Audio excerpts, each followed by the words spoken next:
As usual నిన్న leg workout complete అయిపోయింది. ఇప్పుడు పుష్ వర్కౌట్లో మనం చేసేది chest back and tricep.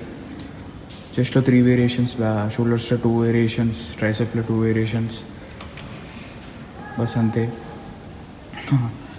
Rotations అయిపోయినాయి అండ్ వార్మప్ అయిపోయింది. జస్ట్ వార్మప్ 3 సెట్స్ చేసినాక మనం ఫుల్ సెట్ వచ్చేసి 17.5 ఫుల్ ఫెయిల్యూర్ పోదాం.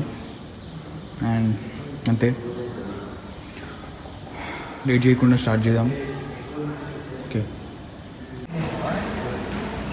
ఓకే ఇప్పుడు 17.5 మెయిన్ సెట్ తోటి. సో 8 to 12 reps మన చేసేది. అంటే 13 reps 14 reps అని ఏం లేదు. 8 to 12 reps దగ్గర మనం ఫెయిల్ అవుతాం. ఎప్పుడైతే మనం 12 reps ఆడతామో అప్పుడు మళ్ళీ మనం 2.5 యాడ్ చేసి 20 డంబుల్స్ పుష్ చేస్తాం. అంతే.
ఓకే, షోల్డర్స్ ఎక్సర్సైజ్లో డంబుల్ ఓవర్ హెడ్లో నేను ఓన్లీ 10 kgs చేస్తున్నాను. ఎందుకంటే షోల్డర్స్లో బ్లడ్ ఫ్లో అవడానికి చేస్తున్నాను. ఓన్లీ 3 reps చేస్తాను. అండ్ తర్వాత టాప్ సైడ్ వచ్చేసి 15.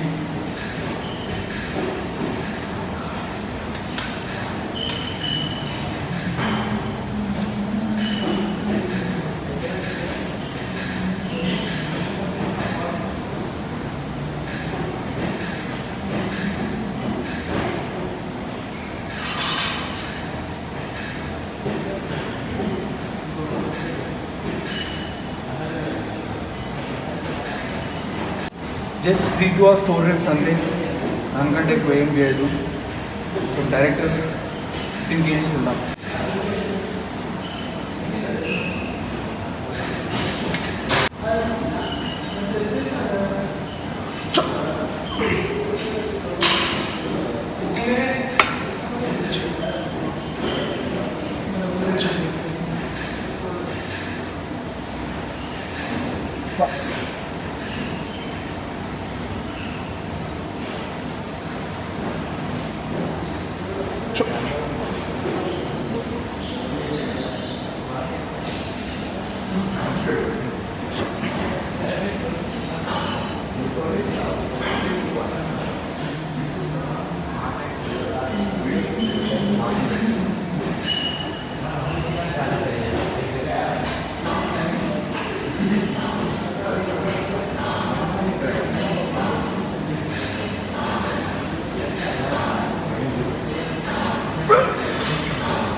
12 reps కంప్లీట్లీ అయిపోయింది. సో ఇదే ఇంకా 2 sets 12 reps అయిపోయింది. అప్పుడు మనం 2.5 యాడ్ చేసి 70 డబుల్ ఓవర్ ప్రెస్ ఎందుకు చేసినా అంటే, సో డబుల్ ఓవర్ ప్రెస్ చేసినప్పుడు చెస్ట్కి రెస్ట్ దొరుకుతుంది కాబట్టి నేను double press over head press చేసిన. సో కన్ఫ్యూజ్ కాకండి. సాయి అది పని చేయవా అలా చెస్ట్ ప్రెస్ మిషన్కి వచ్చిన అండ్ అది అయిపోయింది. దాంట్లో నేను 12 reps ఫస్ట్ సెట్ ఇది చేసిన అయిపోయింది. సెకండ్ సెట్ కూడా ఇది చేసిన అండ్ థర్డ్ సెట్కి 7 reps వచ్చినాయి, 7.5 reps. అండ్ నెక్స్ట్ టైం మళ్ళీ నేను 15 వెయిట్ పెట్టి మళ్ళీ 3 sets 12 reps క్రాస్ చేయాలి. అప్పుడే నేను 2.5 యాడ్ చేసి 17.5 టోటల్ వెయిట్ ఉంటుంది. సో అట్లనే మన ప్రోగ్రెస్ అంతా ప్రతి ఒక్క మజిల్కి అట్లనే ప్రోగ్రెస్ ఉంటుంది. దాన్ని మనం ఆల్టర్నేట్ చేసేదాన్ని కన్ఫ్యూజ్ కాకండి. నెక్స్ట్ వచ్చేసి లాటరల్ రైజెస్. దాంట్లో మనం చీట్ ట్రిప్స్ చాలా ఉంటాయి. ఇంతకుముందు నాకు అసలు రాకపోతుండే. ఎప్పుడైతే నేను తక్కువ వెయిట్ తీసుకున్నానో అప్పుడే నాకు పర్ఫెక్ట్ వస్తుంది. సో యాజ్ యూజువల్ 5 డంబుల్స్ పెట్టి నేను లాటరల్ రైజెస్ చేస్తాను. చూపిస్తాను నేను మీకు ఎట్లా కరెక్ట్ ఫామ్ వస్తుందో, ఎంత వెయిట్ తీసుకుంటే ఎంత రాంగ్ ఫామ్ వస్తుందో. ఎప్పుడైతే తక్కువ వెయిట్ తీసుకుంటున్నాం అప్పుడే మనకు కరెక్ట్ ఫామ్ వస్తుంది. ఏ మజిల్ గ్రూప్ అయినా సరే మన నుంచి ఎంత వీలైతే అంతే, ఎంత వెయిట్ అయితే అంతే పుష్ చేయాలి. సో అంతే. ఇప్పుడు లాటరల్ చేద్దాం. దాని తర్వాత మనం కేబుల్ ఫ్లైస్ చేద్దాం. లాటరల్ చేసిన తర్వాత లాస్ట్లో స్మాల్ మజిల్ గ్రూప్ ఒకటి, డంబుల్ ఓవర్ ప్రెస్ ఒకటి అండ్ పుష్ డౌన్ ఒకటి, ట్రైసెప్కి ఎనఫ్ స్మాల్ మజిల్ గ్రూప్ ఒకటి, ట్రైసెప్ లైట్ వెయిట్తోనే వేయాలి. అండ్ ఓకే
మీకు వినిపిస్తుంది అనుకుంటా నా వాయిస్. జిమ్లో సాంగ్స్ పెట్టడం వల్ల నేను ఇప్పుడు మాట్లాడుతున్నా. And tricep over head press ఒకటి, ట్రైసెప్ పుష్ డౌన్ ఒకటి చేద్దాం. లాస్ట్ ట్రైసెప్ వర్కౌట్ ఉంది మనది. అండ్ సో ప్రాబ్లం అవుతుంది ఇప్పుడు, సాంగ్ కాపరేట్ ఇష్యూస్ ఉన్నాయి కాబట్టి నేను ఈ 2 క్లిప్స్ నేను చాలా మ్యూట్ చేసేస్తాను. మొత్తం కంప్లీట్ ఏ సాంగ్ ఏ మ్యూజిక్ ఏ రాదు మీకు. సో మీకు అర్థమైంది అనుకుంటా. బయటికి వెళ్ళిన తర్వాత మాట్లాడతా మళ్ళీ నేను. సో ఈ 2 క్లిప్స్ చూడండి. టిల్ ఫెయిల్యూర్ వెళ్దాం. జస్ట్ ట్రైసెప్ కాబట్టి సింపుల్గా పెడదాం. Just 2 variations, 8 to 12 reps, 3 sets అంతే. ఓకే.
ఓకే, వర్కౌట్ అయిపోయింది. నేను బయటకు వచ్చిన ఇప్పుడే. సో జిమ్లో సాంగ్స్ పెట్టారు కాబట్టి నేను అంత మాట్లాడలే. మీకు వినిపిస్తుందో నాకు తెలియదు. మళ్ళీ ఆ క్లిప్ పెడతా మళ్ళీ మీకు. సో చూడండి, ట్రైసెప్కి మనం 2 వేరియేషన్స్ చేసినాం. 3 సెట్స్ ఫెయిల్యూర్ లాగా చేసినాం. సో మీకు ఇప్పుడు పంప్ చూపించలే కదా, సో కనిపిస్తుందో లేదో తెలియదు కానీ మంచి పంప్ వచ్చింది నాకు. సో ఓవరాల్ అయితే మంచిగా అయింది వర్కౌట్. సో ఏ ప్రాబ్లం లేకుండా. సో అందరి ఇన్ఫ్లుయెన్సర్స్కి ప్రాబ్లం ఒకటే, సాంగ్స్ కాపీరైట్ ఇష్యూస్ వస్తాయి. సో కంటెంట్ క్రియేటర్స్ కదా ప్రాబ్లం, అది పక్కా ఫేస్ చేయాల్సింది ఎవరైనా. సో సబ్స్క్రైబ్ చేసుకోండి. If you like this video please make sure to subscribe my YouTube channel video. So like this video. See you guys soon. Bye. Peace out.